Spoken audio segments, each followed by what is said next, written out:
Welcome to the Oxygen Advantage podcast with your host, Oxygen Advantage founder Patrick McKeown. With the Oxygen Advantage podcast, we aim to show how functional breathing is an essential part of a healthy and well-balanced lifestyle. Each episode, we meet experts in their field from around the world and talk about their lives, their experiences, and how they learned the importance of breathing. Join us and get inspired. Get the Oxygen Advantage. So here with Caroline McKenna and Dermot Whelan, both very well-known people in their own right, and both are setting off to Kilimanjaro. So that's a conversation, all things about Kilimanjaro and why. So I'm going to turn to you, Caroline, first, just to give you a little bit background about yourself and this endeavour, and then we'll turn to Dermot. So thank you, Patrick. It's good to see you again, and it's an honor to be on here. I am very excited for this journey to Kilimanjaro, and thanks to you, you've been helping me prepare for this huge task that I'm about to take on in just over 3.5 weeks. I am heading to Kilimanjaro, and to give you a bit of a background, I have just recently moved home to Ireland after living in Australia for 7 years. And this year has been a year of taking on new things, trying something different. I've been in a very safe zone for the past 7 years out in Australia in a comfortable teaching job. And I decided that I wanted to explore more about well-being, mental health, looking after the body and breath work. And that's what I've been doing recently. And I came up to your amazing facilities there in Galway in, I think it was March or April, and started to do a bit of work. And the week after that, I headed to Poland and spent a week with Wim Hof, who told me that he climbed Kilimanjaro in 2 days in shorts.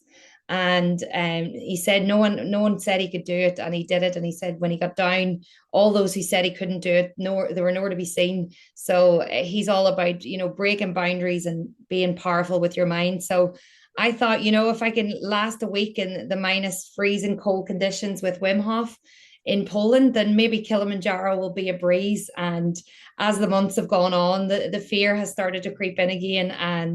And that's where you've stepped in to help me with my breath work. And I've realized that, a lot of it is the mindset and the lungs and looking after your breath and your breath holes in order to get up that mountain. It's not really about how many mountains you climb between now and then. So I'm heading off on the 10th of September it's going to take me 7 days to climb it. I'm not as adventurous as Wim Hof because I am aware the altitude is the biggest issue here. It's not the fitness levels.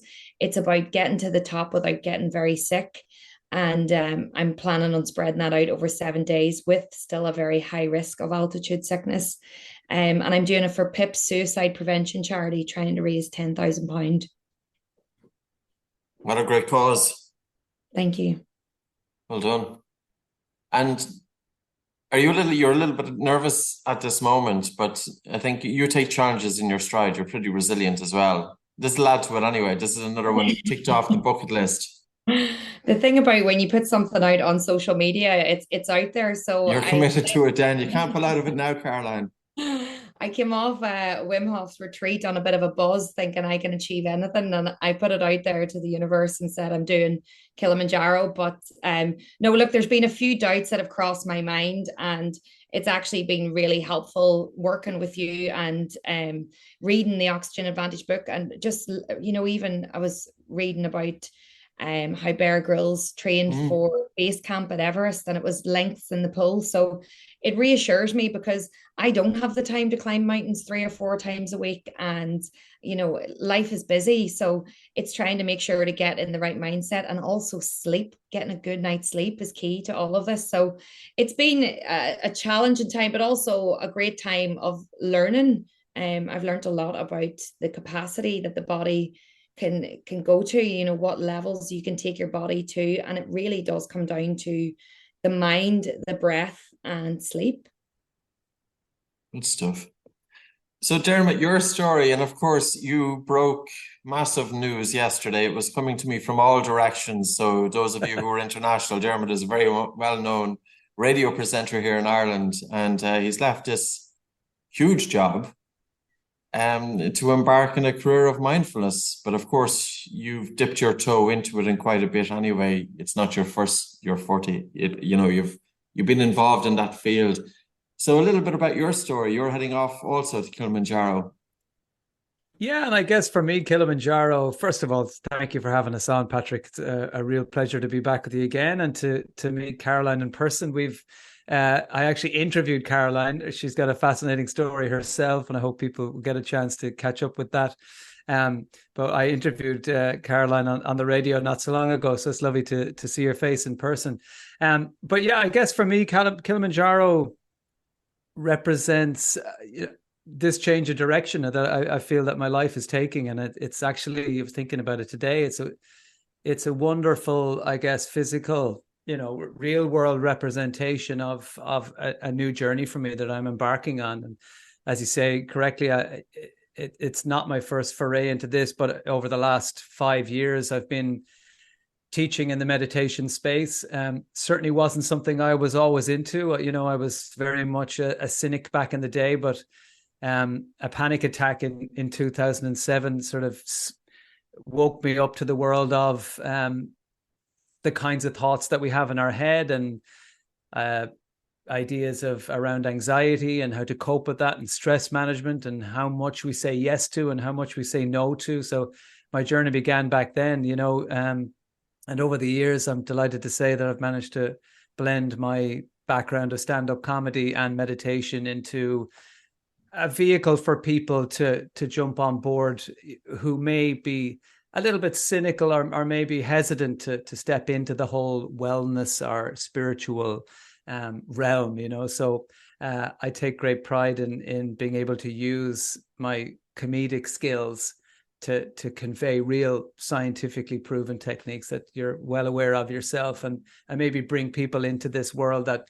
normally may have felt a little bit excluded. So for me, Kilimanjaro, as I say, is now that I'm taking the step away from what is a perfectly good, well-paid job and stepping out into a very unknown world. For me, Kilimanjaro is a big challenge, and just like the challenge I'm taking in my working life, this is something that's, I guess, one of those things that I have said in the back of my mind I would always love to do. The opportunity arose with a great Irish company called Earth's Edge, who approached me to see if I would like to take 20 meditators up there with me and see how we get on, and really use this as an intention setting adventure for everybody involved. And that's what I'm really excited to do. Yeah, it's so cool. I suppose the purpose of us getting together today was to talk about insights of what we can do and what to expect going up. I haven't climbed, of course, so I'm approaching it from a theoretical point of view.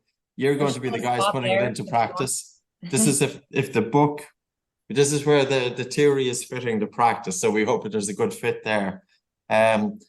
Yeah, I think there's a number of things. So probably, will I do a little bit of explanation or background into if one was climbing, what way is the best way and what are the things to take into consideration?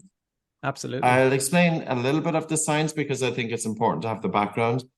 So at sea level, where we are at now, atmospheric pressure is 760 millimeters of mercury. So we remember those columns of mercury in the old clocks years ago. The amount of pressure that it takes to drive the mercury up the column. So 760 millimeters of mercury is the pressure here of the atmosphere at sea level. And of that, oxygen is 21%. 21% of 760 is 160. So the pressure of oxygen in the atmosphere is 160. When we take a breath of air into our lungs, it mixes with stale air and water vapor. So the pressure of oxygen in the lungs is 100. And that in turn is determining the pressure of oxygen in the blood leaving the lungs by diffusion. You go up the mountain, the concentration of oxygen is still 21%, but the atmosphere is thinner. So the atmospheric pressure is less. So it's 21% of a lesser figure. So hence the blood oxygen saturation can drop. And the other factor to take into consideration is that we breathe, and how we breathe is influenced by atmospheric pressure.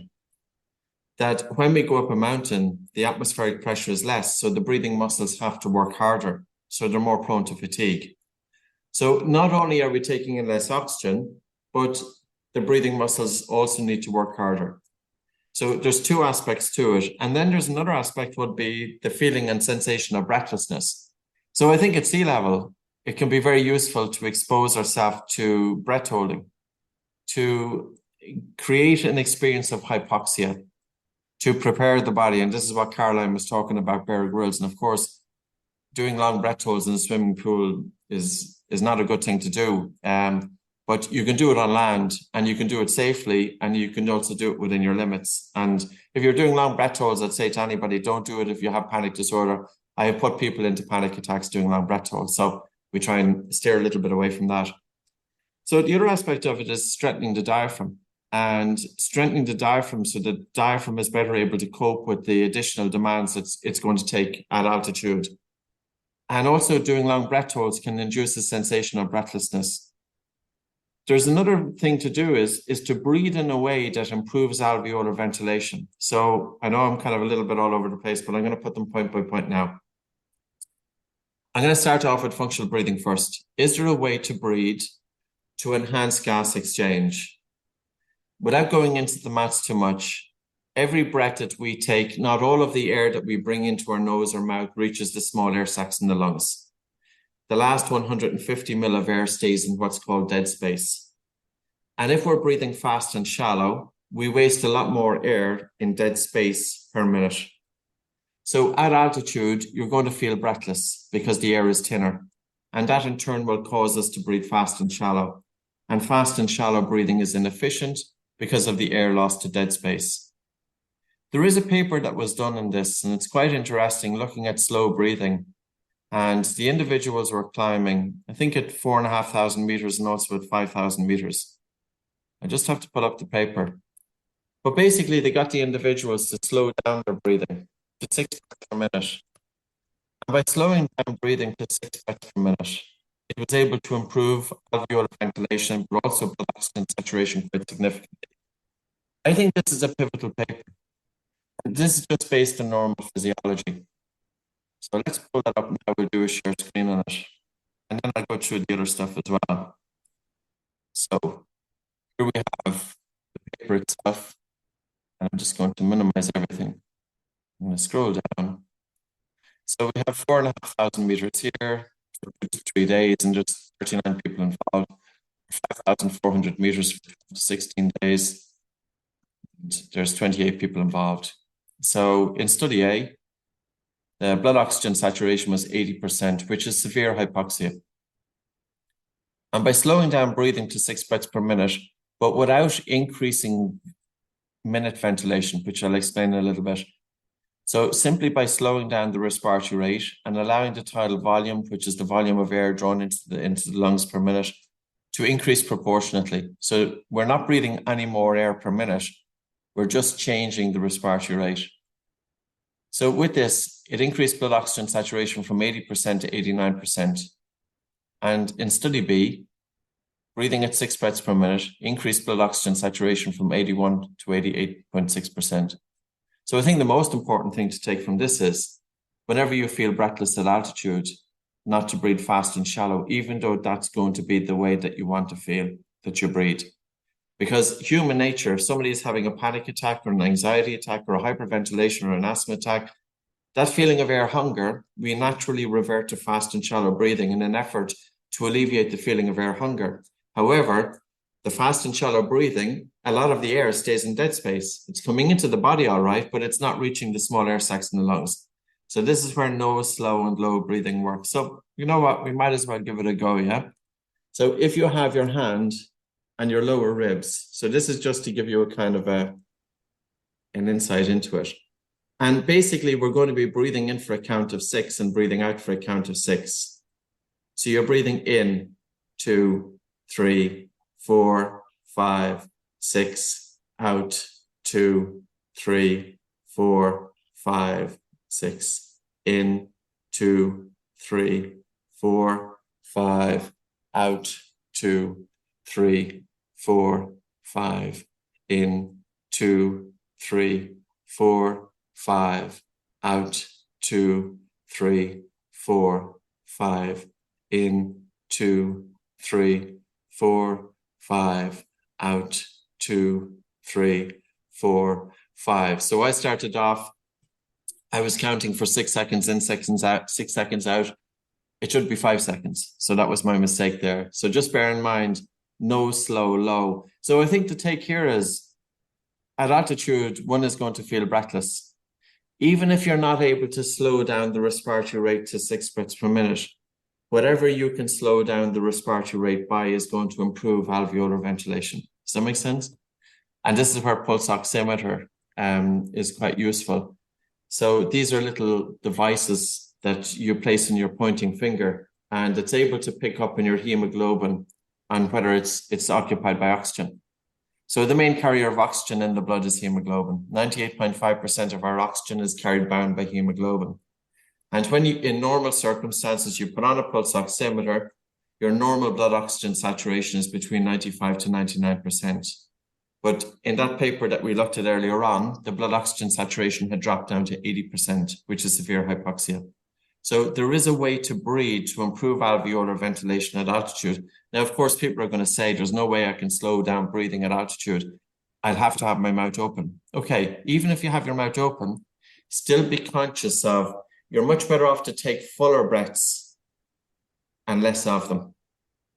So does that make sense? In terms of when we look at breathing, we're looking at the respiratory rate multiplied by the tidal volume to give us minute ventilation. Slow down or reduce the respiratory rate, but take fuller breaths without hyperventilating. Now, the likelihood is that one is going to hyperventilate anyway at altitude, because in order to make up for the reduction of blood oxygen saturation, breathing is going to get harder and faster. The risk with hyperventilation is that we get rid of too much carbon dioxide. This drives blood pH too high. This can cause arousal of the mind, arousal of the central nervous system, the brain. So on that basis as well, it's just been cognizant of the volume of air, breathing what you need, but breathing it in a way to improve alveolar ventilation. So that's, I suppose, the first point that I would say. And I don't want to be talking for the entire time, so well, Dermot. Yeah, could I? And to, obviously, it helps you to stay a bit more stable and relaxed, in that high altitude setting. But does this directly combat the symptoms of altitude sickness? Yes. And does it prevent and also help you to deal with, to manage any symptoms that you may have? Yeah, a lot of the symptoms are going to be due to the hypoxic effect from climbing altitude. So it's due to the drop in oxygen. Now, here's the thing, though. If you're walking at a pace, I'm not going to say it's easy to control your breathing, but what I would have is whatever you can do to slow down the respiratory rate and take fuller breaths. I think it's really important to bring a pulse oximeter so that you're able to gauge it. And do you have breaks? I don't know what's the procedure. Like, if you're walking, do you have to walk with everybody, or do you have breaks, or can you take your own breaks, or what way does it work? Does anybody know? I don't know about you, Dermot, but I know for us, it's in a group setting, and we will walk for a maximum of 7 hours a day. I think we'll stop for like a morning tea break and then an afternoon tea break, but we usually get to camp around 6 or 7 in the evening, and then there's a lot of downtime. But they make you climb so far up and then back down a little bit to acclimatize. So you'll go up so far and then start to come down again, but you will be walking as a group. So I think the thing is that everybody must go at the same pace. So if someone starts to set the pace quite fast, then it could impact the whole group. So it's really important that all the things that you're telling me now, I'm literally regurgitating to my group so that we're all on the same path, because we need to get up there together. Totally. And even wearing pulse oximeters, a great little tool, even just for peace of mind that you see. Because sometimes the symptoms of altitude sickness could be due to, there's a crossover, headaches, feeling nausea, whatever symptoms there are. One might have a head cold and they're associating it, they're thinking then it's due to altitude sickness or whatever. So the other aspect then, the downtime of the evening could be a very good opportunity then to be slowing down breathing as well. But also for state of mind, if one was feeling a little bit anxious due to the sensation of breathlessness, because I think that's kind of an individual effect, isn't it? If somebody is feeling breathless, one person may be fine with it, but another person may not be. Yeah. Yeah, sorry, Dermot. Yeah, I think I guess looking at it from the meditation slant as well, it would be very attractive for me to be able to get into a group and introduce those breathing techniques where you are slowing down your breath to say 6 breaths per minute, and in doing so help people to calm down and find a bit of peace and calm if they have been finding the whole situation a little bit stressful. So you're kind of, as you say, you're killing two birds with one stone there. And especially down regulating before sleep as well. So Bolt score is something we use on land at sea level, and we use it to describe if a person is functional breathing or not. And that's when you breathe in, breathe out, and hold your breath, and you're timing it in seconds until you feel the first definite desire to breathe. Your breath hold time at altitude gives you feedback of the degree of acclimatization. If, for example, you're not coping so well and you're overly breathless, when you sit down for a few minutes and you take your breath hold time, it's going to be really, really low. So before we were preparing, one guy was Michael Kine a few years ago, and I think also he did Kilimanjaro. He's an American, Coyne, and he also was using these tools as well and using breath hold time. So breath hold time might give you some degree. Now, of course, you're going to feel it. You're going to know anyway, but it might give you some degree of feedback as to whether if you have a reasonably good breath hold time at altitude. But then the question to ask is, can we be working on breath hold time at land before we get there?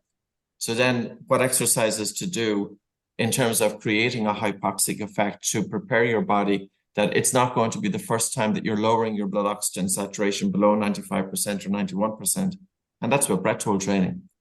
So, I'll give a description of it. What program would I use? The one that we've always used, dip your toe into the water. None of us know really how we're going to respond to the sensation of air hunger. In general, people respond quite well, but people with trauma or panic disorder or anxiety, they may have a stronger reaction to it. So I think as a preparation in a group, start off with taking normal breath in and out through the nose, pinch the nose, hold your nose, and walk 10 or 15 paces holding your breath. Do that a couple of times. Let go, breathe in through your nose. Wait about a minute and then increase it to maybe 20, 25 paces. Wait about a minute and then increase it to 30, 35 paces. Wait about a minute with normal breathing and then increase it to maybe 40, 45 paces. So you're incrementally increasing it to find how far can you push it, but still have good control of your breathing at the end. Your breathing should recover in about 2 breaths or so. So the premise there would be, when you do a long breath hold, on a theoretical level, your blood oxygen saturation is dropping. There's less oxygen getting to the kidneys and to the liver to a lesser extent. And this in turn is synthesizing a hormone called erythropoietin. And erythropoietin is a hormone that causes the maturation of red blood cells. So at altitude, part of the climate, or part of the reason that athletes do it is they go up into altitude in order to force the body to make adaptations. And those adaptations include increased red blood cell for oxygen carrying capacity. Breath holding on land could help to do that. But I think another thing with breath holding is you're deliberately creating a sensation of breathlessness to get your body used to it, because it's quite uncomfortable. I think we had this conversation, I know, with Caroline and also with Dermot. Very often in today's world, we live in comfort societies. We don't like discomfort. So off Caroline does the Wim Hof. She's doing ice water. She's doing hyperventilation, long breath holds. It's a deliberate discomfort that we have no option but to surrender to it.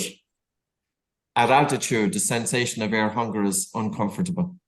So it's almost by doing the breath holds at sea level in preparation to prepare yourself to be able to psychologically tolerate the degree of breathlessness. So it's reducing your perception of breathlessness because you're already used to it, because you've surrendered to it at sea level. Does that make sense?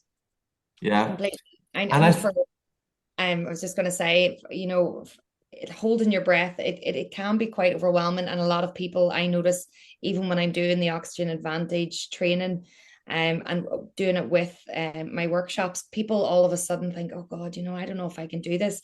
But what I would recommend is the baby steps. And the first step that I ever took was myotape, going from the beginning, just starting to actually try and train myself to nasal breathe. And then that in turn has led me to be able to nasal breathe on the treadmill. Now, 2.5 weeks ago, Patrick, I was nasal breathing for 4 minutes on the treadmill, and that was it. And 2.5 weeks later, I'm at 30 minutes on the treadmill. I mean, this stuff works. It really does. And for someone that might think, what's a few breath holds going to do? This isn't really going to change anything. I cannot believe the difference. And even just the focus, the energy, all that comes from these techniques that you're teaching us. So it is so important for people that are listening to really give it even just a week to see the difference that this makes. Yeah, you know what the other thing is? I think it's like everything that we're all talking about, Dermot, as well. If it works, we're going to know about it because our body is going to tell us.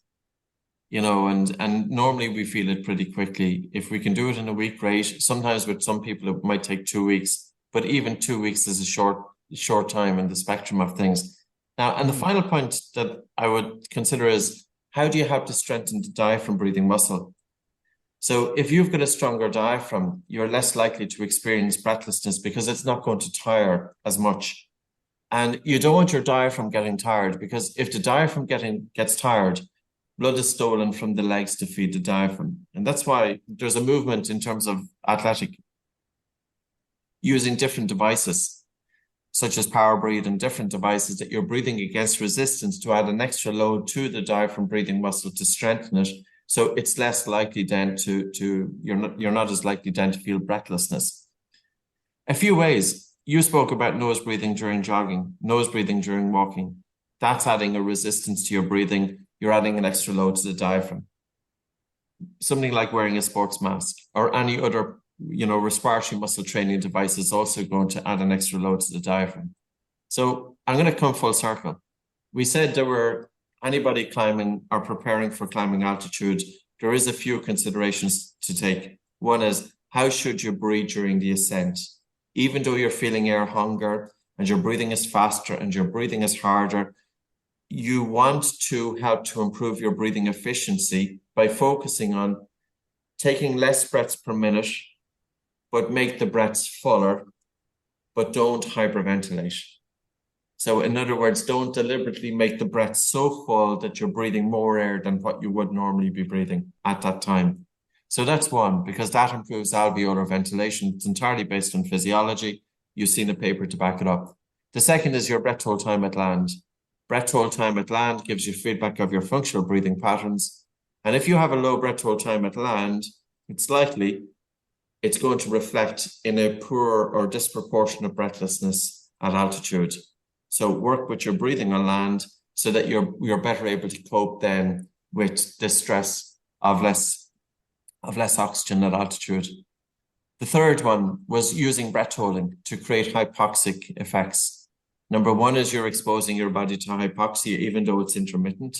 In other words, it's only for a short period of time. It's controlled, but you're also experiencing breathlessness. That same breathlessness you feel at altitude, so it will help to reduce the perception of breathlessness. And number four then is improving respiratory muscle strength. Nose breathing during physical exercise, using different devices, sports masks, there's power breathe, there's other devices out there. So all in all, I think it would be good preparation. I think it's something to take into consideration. Yeah. I was actually thinking of you in the gym last night, Patrick, because once you get into the whole nasal breathing frame of mind, it's always like Patrick is sitting over your shoulder going, I can see you mouth breathing. So I was in the gym and I was doing some bench presses, and I guess the kind of natural urge when you're doing that is sort of big breaths and big power exhales and all that. And I found that the weight was getting quite heavy, and I wasn't sure if I was going to reach the end of my set without having to call my son over to give me a dig out. And I said, actually, no, just let's see if Patrick's techniques work, or what happens if I actually do the opposite to what I feel I want to do in this situation with the heavy weight over me. So I started nasal breathing and slowing down my breath and ignoring the fact that I was lifting the weight up and down. And literally, it felt like I had taken 5 kilos off each end of the bar. The set was absolutely no problem to me. And maybe there's some psychological things going on there in that, because I'm not feeling like I'm, really pushing it, that once I calm the breathing, reduce the number of breaths per minute, that actually the process isn't stressful at all, and the weight seemed lighter. That's not necessarily Kilimanjaro related, but it was just an interesting little experiment for me yesterday evening, that in situations where we really feel the urge to breathe heavily and more rapidly, when we can go against that and flip it, actually the exercise itself seems a lot easier and way less stressful. Yeah, I would agree with you, Dermot. I'm curious, if you went into that same gym, how many people are there doing all of their physical exercise pretty much with their mouth open? Sometimes the simplest things, and I don't know if we were talking about it in terms of mindfulness, that there's the simplest things that people are finally starting to see the benefits. Many have resisted and have been so cynical to it for a number of years, and breathing now is a hot topic. And when we think about the benefits, both are interrelated. So in terms of mindfulness, you're taking your attention. Well, I would love to give your take in terms of mindfulness and bringing breathing. And then for Caroline, in terms of your work, because I know you're focused very much on the schools, Caroline. So, because there's a great fit, the two are very, very compatible. And even in the gym, if you're lifting weights and you're worried about what somebody is after saying to you, you're going to be totally distracted. You're not focused on what you're doing. You're not going to do it. We all need to be able to place our attention. So what's your take in a very simple, because sometimes I think mindfulness is not a great word. I don't know if it's a word that I think there's better ways to explain it. Yeah, well, it's one of those words that, yes, well, I would have a little bit of beef with, in that I think there's an expectation on people to know and understand exactly what it is. Oh, mindfulness. But actually, people have a vague sense it has something to do with not being stressed out. Or maybe it's meditation, or is it something to do with breathing? And there's whole mindfulness sections in the bookshop. And sometimes I think it can be a little bit intimidating. There's that expectation to know exactly what it is. And, one of my favorite techniques of introducing people to the whole world of mindfulness is a chocolate meditation, where you're getting people just to put chocolate, to examine the chocolate, to smell the chocolate, to put it on their tongue, and then they can move it around, and then eventually they swallow it. So it's just about introducing people to the idea of present moment awareness, of being aware of where you are and what you're doing in that particular moment, which seems so simple and obvious. You're like, well, so what? But actually, when we look at our own lives, we see how distracted we are in every single moment. So if you are in the gym and you're doing bench presses, but you're thinking about a difficult meeting in work that happened a couple of hours before, you're not going to be there. You're not going to be working with your body. You're not going to be getting the best workout, and you probably won't feel particularly relaxed after it, because you've been in a stress state for most of it, and then adding, physical strain on top of that. So, that's why what I love is the blend of the information in with your work and the Oxygen Advantage, is that it has all these wonderful practical benefits, of training at high altitude and settling your nervous system, but also what you're doing is you're using very ancient techniques, that calm your mind, that can take you out of a worry state, I think the greatest benefit is that it's taking you out of the past and out of the future.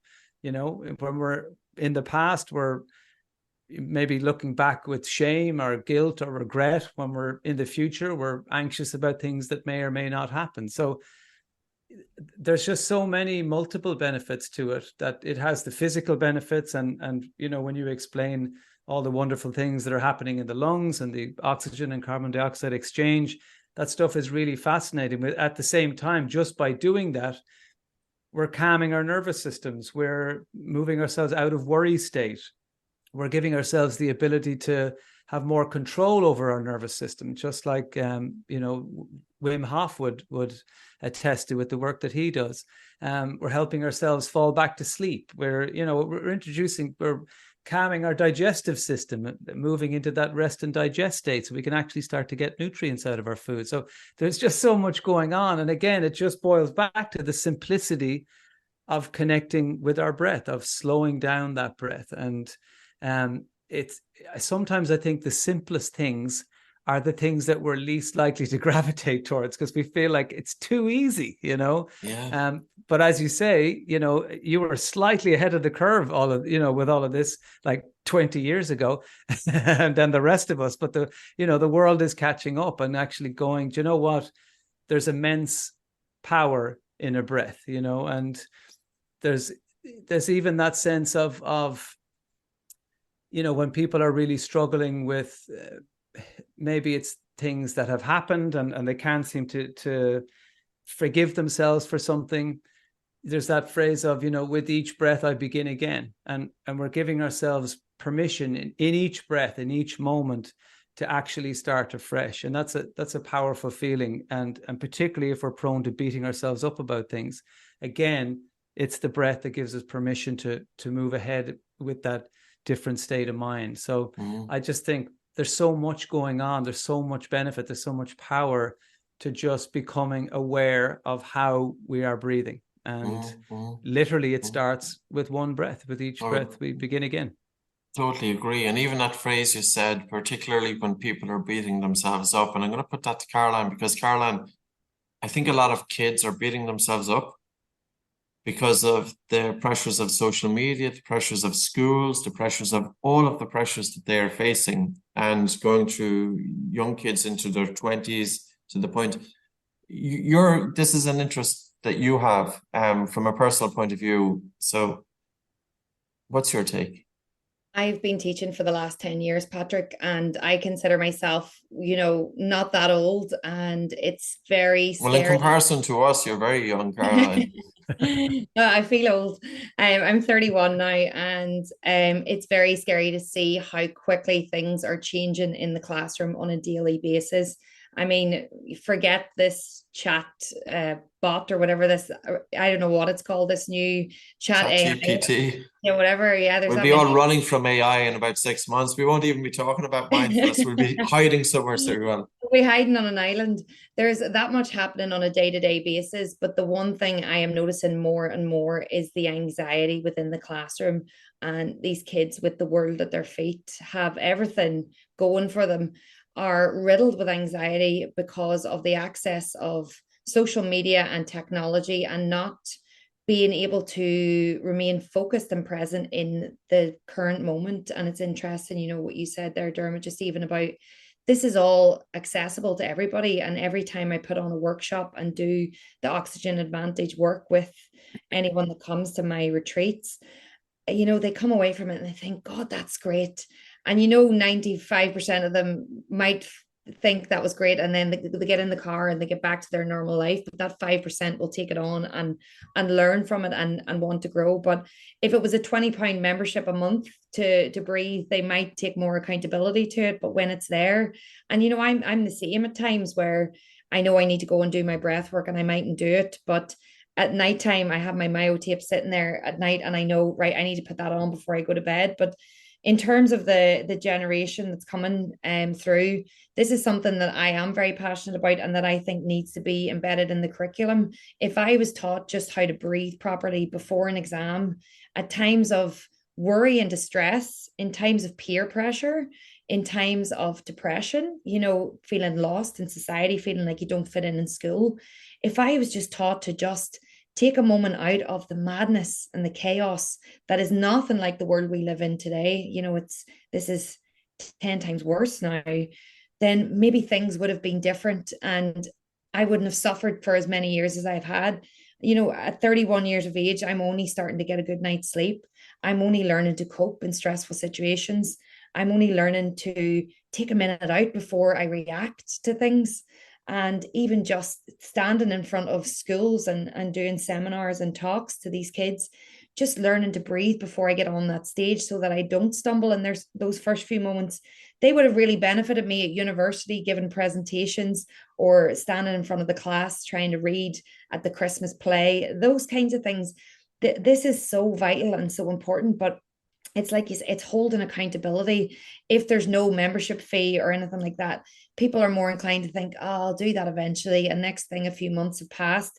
But I'm so glad that your work is finally being recognized, Patrick, and being seen. And I think that the pandemic, for all that it's done for the world, and it's been a tragic time, it has really opened many of our eyes. And maybe, Dermot, this is why we have taken a change in our life. I know for me, it made me pull the plug on my lavish, amazing, beautiful life in Sydney, looking out over the Opera House, where my classroom was, and actually come back to what's making me happy. Is this fast-paced rat race lifestyle in the city what I want, or do I just want to be at peace?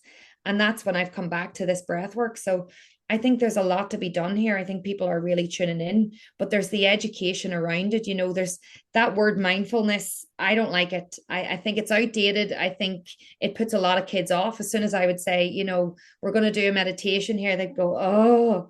But, if I say, right, let's reset, let's change the word from mindfulness to just resetting. Everyone's having a bit of a bad day. You're feeling a bit stressed, worried.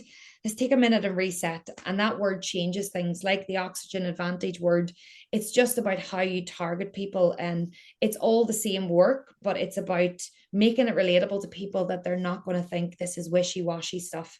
And the science is proven, every time I would put something up on my Instagram about cold water therapy or breath work and actually back it up with your science and your work, that's when people think, all right, this is real. It's not just some sort of meditation group. It's actually science. I think the science is very important, as far as we know, because ultimately it's leading to happiness. And something had come into my head there, but obviously it went. But if I could just add to something, I think Caroline just put that so beautifully in terms of changing the language around it, and also presenting to people just how effective it is in the moment and how quickly it can be effective. I think there's also, preconceptions that this is something that you have to train at, almost, like the monk in the monastery or the yogi in the cave, that this is something that you only get to feel the benefits of, after 6 months, or, one of the, weirdly, it's such a small thing, but it always seems to have a big impact at any of the talks I do, particularly in companies, where usually it takes the format of someone from the company introducing me and giving a little spiel about me, and then I stand up and go, hello, everybody, and the talk begins.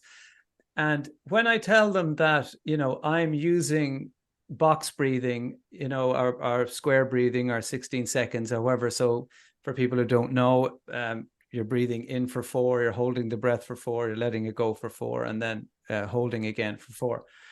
And when I tell them that I was using that technique while I was being introduced to all of them, so that when I did stand up and go, hello, everybody, it's lovely to be here, that my stress response wasn't activated, my nerves weren't taken over. I may still have a few butterflies, but I know that ultimately I have a little more control than I would if I was stressed out. When they go, oh, like literally you were using it just sitting there in front of us. I'm like, yes, these are the moments when you use it. This is it working in practice, And I know that it's not particularly impressive, but no, it's highly impressive. Most people cave in. How many people get on live television and they have a panic attack? And this is the stuff that Caroline was talking about. I had a similar experience on national TV. It hasn't been put live yet. And I was put into a panel of individuals, and I was left waiting, first of all, for 5 hours. And then I was left sitting outside the door for 7 minutes, and I could feel my heart rate bump, bump, bump, bump. So my heart rate was elevating. And one of the presenters said, go and take a deep breath. And I says, no, I'm not taking a deep breath. And I just stood there. And I did similar to you. You did box breathing. I just took a soft breath in and a really slow and relaxed, gentle breath out. And I'm standing there, nobody even knows what you're doing. And I was able to bring down my heart rate. And I was able to walk into that room and critical mind was put aside, and I was very focused. I felt that I was able to have such degree of self-regulation, and with a simple tool that's seen as woo-woo this left of field. There was nothing woo-woo about me going into that interview. There's nothing woo-woo about you going to present to this corporate audience or the child going in to do an exam. Yeah, I think it's great stuff. And you do, I know you do. You know, both of you talking about this from a male's perspective, this is what's vital here is men struggle to talk about these things. They struggle to be part of it. I know when I talk about the likes of the Wim Hof stuff, you do have to go and lie down and find a space and do all of these things to do the Wim Hof stuff. Not everybody will find the time or want to go and do those things. But with this work, for men that struggle to talk about their emotions, their stress levels, how they're feeling, this is perfect what you're doing. You know, it's no one even needs to know that you're struggling. And this is why I'm really passionate in terms of the kids in school, is that we don't want them to ever get to that point of highly anxious, highly depressed, worried about the future, feeling like they can't cope, feeling like they can't go on, suicidal. If we can get to them at the beginning where they learn how to breathe and cope, then we don't need to ever go down that route of antidepressants or, 6 or 7 counseling sessions before you start to feel a little bit better. This is instant. And that's why I am so passionate about it, because God, if only this happened so many years ago, I wouldn't have thought there was something wrong with me. All it took was to slow down your breathing, to relax, to just be in the moment. And it's great to see men like you talking about this. And I've spoken about it before, going to that Wim Hof experience. I was one of the only females at that, and there was 300 people at it, and I was one of maybe 20 women at the thing. But I was so astounded and delighted to see so many men there, but it had to be something macho. That's, if that was a retreat with Wim Hof where he was just doing yoga, you wouldn't have had the men. Men will only connect to something that allows them to still keep that alpha male appearance, which is great and it's lovely, but it's also stopping a lot of men from being able to open up with their emotions. And this is what you're saying is, no one even needs to know that you're doing this. It's private, it's personal, and it works. And even I love the story of, when you talk about men gravitating towards it in a different way. My own teacher, wonderful man called David G in California, that I learned all this from, he teaches meditation to the San Francisco Police Department. I would guess quite a stressed out bunch of men and women who see all kinds of things on a daily basis, except he doesn't call it meditation when he's with them. They call it tactical breathing, which sounds very hoorah. But who cares? If that's the language that gets them over the threshold, then so be it. For some people, it's scented candles and, and lovely music and dim lighting. For other people, it's tactical breathing, at work or whatever language you want to couch it in, or however you want to present it. I think we just need to, to open that up, just like Caroline is doing with the the children and changing the language around it to resetting. We need to come up with so many new ways of presenting this simple, effective information to people so that everybody's involved. Everybody feels like they have access to it. And it's not just the yogis, the monks, the high performance athletes, our military, or law enforcement. Yeah, I know we're going to have a conversation about Kilimanjaro, but I actually think this is an even better conversation. That's how it goes. It ties in. It does. What was interesting was last week on Friday night, I was at a wellness event. It was the Phelan on the Falls Road in Belfast. They put on every year, and they held a mental health event, which was powerful. And Mick Conlon, the Olympic boxer, got up, and I know, Patrick, you've done great work with him. He sang your praises, and he stood there and he talked to the audience, about his own successes and his struggles and all the rest. And the biggest thing that he talked about was about breathing, about learning how to breathe properly. And this ties into all parts of your life, whether you want to calm down, you want to relax, whether you're struggling with anxiety, or you want to perform better, both in the workplace and in, your fitness or your sports or whatever it is you're doing. Even just being able to focus in the classroom. How many times throughout our years in school did we nearly fall asleep on the teacher? And, you know, I think if I had taped my mouth back then, I might have been able to stay awake a few more hours or listen to a few more of the lessons that I zoned out of. And this all ties in. It's all related. This is what's going to get us to the top of Kilimanjaro, Dermot, because, you know, you hear so many fit people who have trained and they didn't make it to the top. So it's mindfulness. It's having the right mindset, and it's all about our breathing. And, you know, like Patrick said about having the pulse oximeter, is that we can, you know, reassure ourselves that as soon as our mind starts to wander and we start to get a sore head, that it might actually just be our mind taking over, and that we're actually okay. We just need to reconfirm to the body, slow down our breath again. It's not what we think it is if we do the readings and continue to go further. So I think it all ties in my opinion. Yeah, do you think really? Oh, sorry, Dermot. Yeah. So I just to pick up on that, I think, you know, Kilimanjaro is very much an extreme event that, you know, maybe a lot of your listeners will never actually do in their lifetime. Maybe some of them will. Some of them will be inspired by this conversation, because I'm certainly not a professional climber, and, you know, I'm very excited about taking it on. But, you know, what Caroline was touching on there is the reassurance of knowing that we're going to go up the mountain, but that we have tools in our toolkit to reach for. And, you know, for me, I think, you know, these techniques, why they're so important is that whether you're on Kilimanjaro or not, maybe something else in your life is your own personal Kilimanjaro. But just knowing that you have these techniques in your toolkit, that when, you know, the you know what hits the fan, that you're not going to be floundering, that you go, do you know what?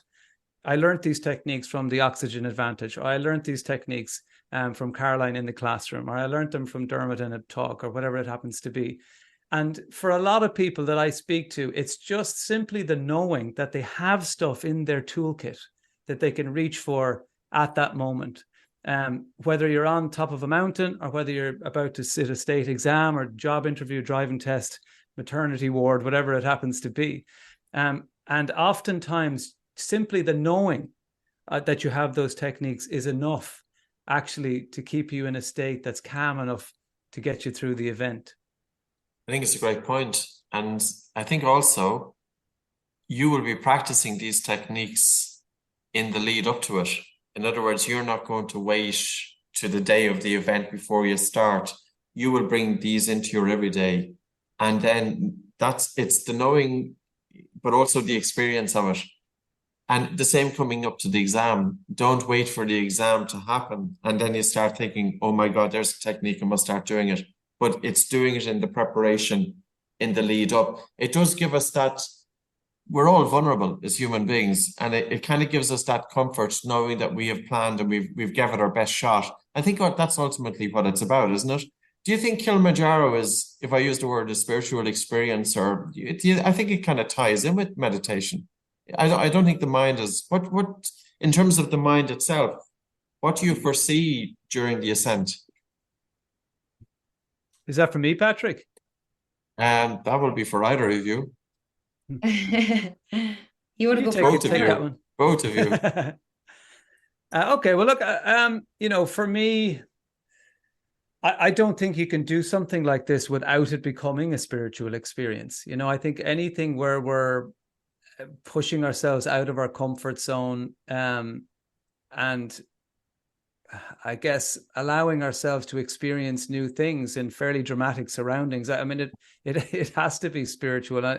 I guess spirit, you know, the word spiritual can sound a bit fluffy, all right, but I think it's really about growth. You know, it's about allowing yourself to really expose yourself to learning new things, to learning new states, for surviving those states, for thriving in those states. So, and I think that's wherever we're feeling growth, and you sprinkle it with a little sense of awe, you start to move into that spiritual zone, you know. And I guess if you think back to the times in your life where you felt, you know, a strong spiritual sense, it tends to be, you know, it could be again in a maternity ward, witnessing a birth of a child, or particularly beautiful spot in nature, or even something as dark as grief.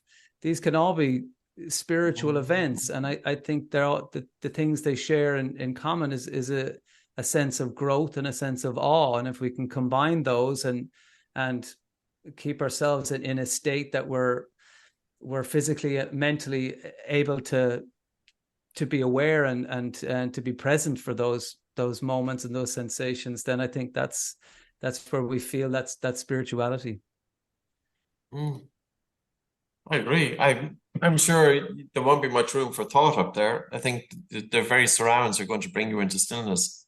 And for me, sometimes, and I would agree, like the word spirituality, it's everybody has their own interpretation of it. I once heard it was described as the degree to which you are free from thought, that you're connected with everything that's going on around us, which in turn is, you could call it focused attention. You could call it that you're not living in your head. In other words, I'm going to put it this way. You're not going to go up Kilimanjaro living and stuck in your head. It's going to be a challenge to bring you out of your head and to connect with everything that's going on around you and to surrender to the work of achieving it. And it's not always, I suppose, reaching the top that's going to be the icing on the cake. But the real achievement is in the ascent, is in the work that's, because as human beings, we always want to have endeavors. We're always striving to better ourselves. And I think that's going to be a great accomplishment. I think it's amazing. Well done. For somebody to hear of you, because your book, Dermot, Caroline, how do people get access to you? I might put it to Caroline first. You can find me on Spotify. My podcast is A County Down Under, and my Instagram is A County Down Under. And I am, documenting each day what I'm doing to train, and 9 times out of 10 that is mindfulness and breath work, and the odd hike every couple of weeks when I can find one time to do one. But yeah, you can find me there. I'm looking forward to sending both of you a picture at the top of Kilimanjaro. I keep visioning that sunrise at the top. I'm going to be standing at the top regardless of what obstacles may come in the way. Great stuff. Fair play. And Dermot? Well, you used to be able to find me on the radio, but that's changing. But I'm delighted to say you can find me on Instagram. I'm Dermot Whelan Official. Also dermotwhelan.com, and there's free guided meditations there, and information on any tours or books or anything that I'm doing. And my book is Mindful. It's available for anybody who feels like they want a humorous doorway into the whole world of meditation, and some techniques that have really worked for me over the years, and that I think we all know between us, work for a lot of other people as well. It's a lovely book. I've read it. It's really a great gateway, even whether somebody is experienced in meditation or if it's just your entry to it. I always kind of think that any of us who went into breathing space or went into meditation or mindfulness, we always fell into it due to our own health issues.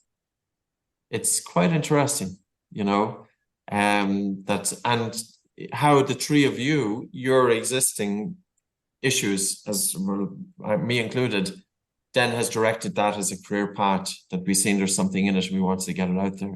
It's nice work. I'm going to kind of bring that together, like, in terms of Caroline and Dermot, is it something you've observed?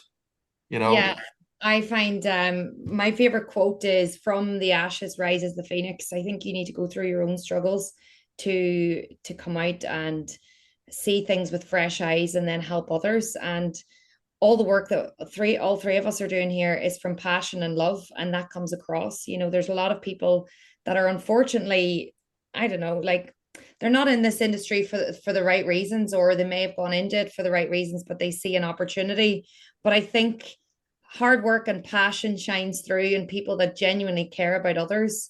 And there's another famous quote where they say, if you love what you do, you never work a day in your life. But I don't think that's true, because if you love what you do, you actually work harder. You do, So, but you're aligned with what you're doing. I don't think it's the same struggle. There's something that comes, and you know what? Helpful events happen as well. Like we've had things that have knocked on our doors, and you think, my God, when you look back, the last 20 years, things fall into place. And I know people talk about The Secret. You remember that book that came out about 15 years ago? To be honest with you, I'm not a total fan of that, but I do believe this. Our mindset, if we are in the right place and if we can find something that is aligned with us, it's easier and things fall into place and we tend to attract it. And that's irrespective. I'm not saying it's The Secret, but it's The Secret that kind of comes to mind, Dermot, last word.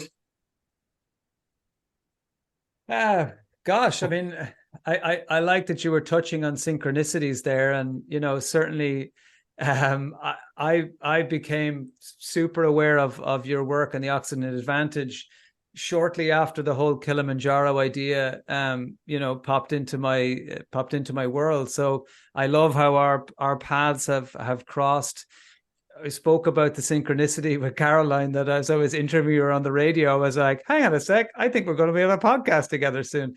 So yeah, I really do believe if, when we can, as you say, you use the word aligned, that's really important to me now. And, it sometimes it can be hard work to strip away the things that aren't in alignment with you, that maybe you've taken on board because out of sense of duty or just habit or, fear, that you don't want to let them go. So certainly for me, I'm very excited about being in this space and sharing your techniques with as many people as I can. And certainly up that mountain, I will be leaning heavily on your techniques because the idea of altitude sickness, I find quite off-putting. So I'm going to try and avoid it at all costs. Great stuff. It was a pleasure.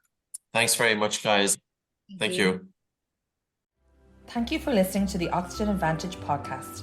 If you liked what you heard, please subscribe and maybe take the time to leave us a review.